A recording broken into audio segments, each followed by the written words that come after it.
కానీ భారతదేశంలో ఇంటర్మీడియట్ కాదు, బిఏ చదివిన తర్వాత పైకి వచ్చిన తర్వాత కూడా అనునిత్యం పిల్లల కోసం పనిచేసే సంస్కృతి ఉండే ఏకైక దేశం భారతదేశం అని చెప్పి కూడా నేను మీకు తెలియజేస్తున్నా.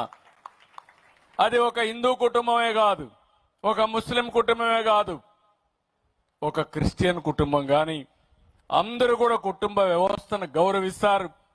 ఒకసారి పెళ్లి చేసుకుంటే పెళ్ళెప్పుడో స్వర్గంలో జరిగింది కాబట్టి విడాకులు కూడా చేయకుండా కలిసి ఉండే సంస్కృతి ఉండే దేశం భారతదేశం అని చెప్పి కూడా నేను మీకు తెలియజేస్తున్నా.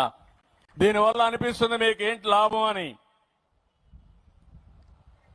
భార్య భర్త ఎప్పటికప్పుడు మెటీరియలిస్టిక్ గా అంటే అనుబంధం కాదు, వాళ్ళ అనుబంధం కాంట్రాక్ట్ గా ఉందంటే ఆ జీవితం మీరు ఒక్కసారి గుర్తుపెట్టుకోవాలి.